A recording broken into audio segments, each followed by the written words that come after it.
Hi friends, welcome to our channel. నేను మీ Nirosha Yadav. So friends, ఈరోజు video ఏంటి అనంటే మా ఊర్లో పెద్ద పోషమ్మ తల్లికి బోనం ఎత్తుతున్నాం ఫ్రెండ్స్. అసలు ఎట్లా చేస్తున్నాం, ఏం జరుగుతుంది అన్నది, మా ఊరు బోనాలు ఎట్లుంటాయి అన్నది ఒకసారి మీకు చూపిద్దామని చెప్పేసి వీడియో చేసిన ఫ్రెండ్స్. దానికన్నా ముందు నా ఛానల్ ఎవరైనా కొత్తగా చూసే వాళ్ళున్నా, సబ్స్క్రైబ్ చేసుకొని వాళ్ళున్నా ప్లీజ్ సబ్స్క్రైబ్ చేసుకోండి ఫ్రెండ్స్, మర్చిపోకండి. మా నోటిఫికేషన్స్ ఎప్పటికప్పుడు మీకు రావాలి అంటే పక్కనున్న బెల్ గంట కొట్టడం మాత్రం అస్సలు మర్చిపోకండి. వీడియో చూసేద్దాం రండి.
చూస్తున్నారు కదా, ఇది మా ఊరి పోషమ్మ తల్లి.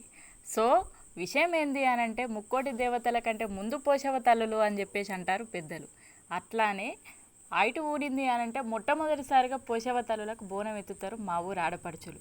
మా ఊరు అంటే మా ఊరే కాదు, అన్ని ఊర్లలో మొట్టమొదటిగా వచ్చేది ఆషాఢం వచ్చింది అంటే బోనాలు ఎత్తుతారు.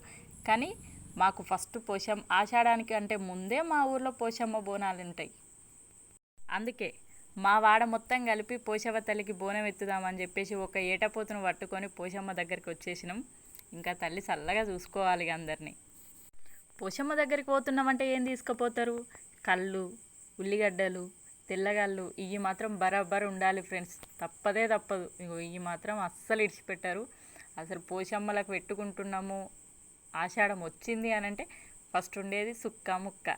ఇవి లేనిది అసలు నడవదు తెలంగాణలో. అయినా ఏ మాటకా మాటగా చెప్పుకోవాలి, పోషవ తల్లి వేగల్ల తల్లి అని చెప్పేసి అంటారు.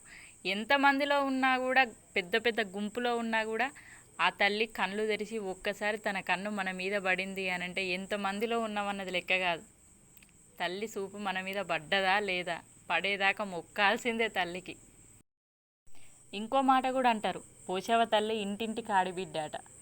అందుకే వీళ్ళు వాళ్ళు అని చూడకుండా ఊరంతా కలిసి మొక్కుతారు పోషవ తల్లికి.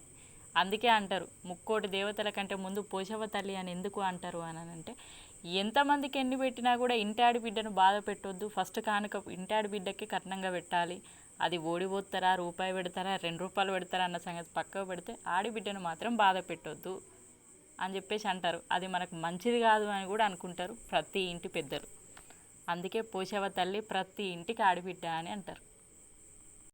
ఇంకా మేము మొక్కులు అయిపోయిన తర్వాత మా యాట విషయానికి వస్తే మాత్రం మేక మాత్రం సూపర్ జడితిచ్చింది ఫ్రెండ్స్. అస్సలు వెయిట్ చేయించుకోలేదు, ఇబ్బంది పెట్టుకోకుండా ఇట్లా నిల్చోబెట్టగానే అట్లా ఇచ్చేసింది జడత. అందరం తల్లి సంబరపడ్డదని చెప్పేసి మేము కూడా ఊరోళ్ళందరం కూడా చాలా హ్యాపీగా ఫీల్ అయిపోయి తల్లి తృప్తి పడ్డది అని చెప్పేసి అనుకున్నాం అందరం. తల్లి